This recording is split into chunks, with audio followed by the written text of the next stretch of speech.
This point introduces the tactical airsoft and milsim gaming community to Defence Research Canada. We're working off of their technology R&D page to bring a few points out to the civil community based on the squadron unit concept and some of the command and control techniques in place. So what we have here is their page and some of the initiatives they have going on at the national level, and I'm just pulling out some learning points. Starting with command and control, and it talks about decision making and the intent of the decision maker and such. So that segues through leadership for the Canadian Armed Forces and the look at the information sharing and the battlespace and commander's intent. And that would go through human systems integration for STARS air ambulance and that sort of thing, which would of course require a flight surgeon.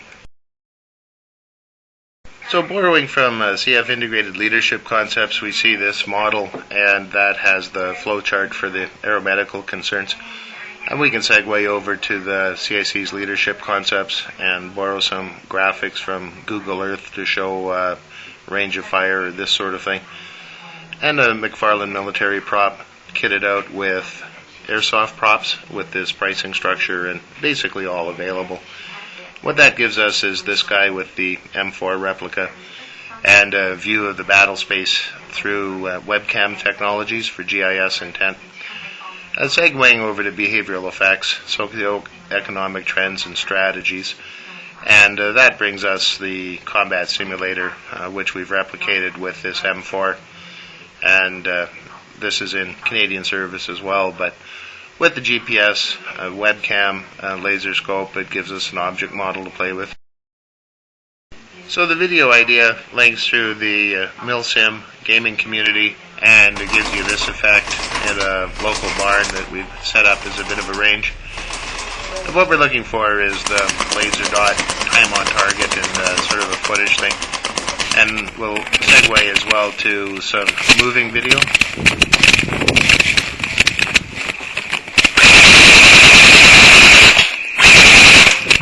So you can see we can set up fire suppression scenarios as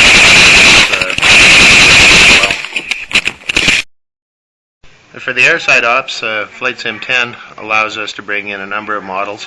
Looking here at the Predator for a aircraft that's flown into the battle space but monitored from a groundside station. So this is a look at the Predator UAV on departure from Comox.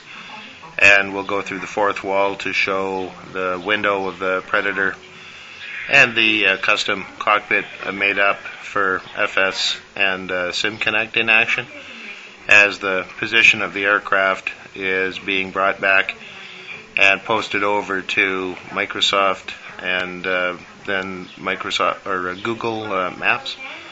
So as we move this window aside, you'll see the Google Earth over Campbell River with the parallax, and this is the real-time positioning of the Predator in action. Elsewhere, we have the 737 Wedgetail, which is a conversion in the metaphor running out of City Centre Airport, and you can see this on the ramp. And we'll bring in some footage of the 737 in flight as well. As this would be kitted out with comm sensors and a crew of AWOPs or navigators, mission control specialists, and whatever else we need to run the mission. And finally, just to close, I have footage here of a satellite in orbit, also done with Microsoft Flight Sim over Edmonton. So from this altitude you can see Vancouver Island on the coast, Queen Charlotte's in the background, over to the coast up in the Arctic region, Hudson's Bay, and the Great Lakes on the horizon. And then looking straight down, this gives you a look at the rivers in the Edmonton area, and this is basically real-time GPS satellite plotting for the communications networks as well.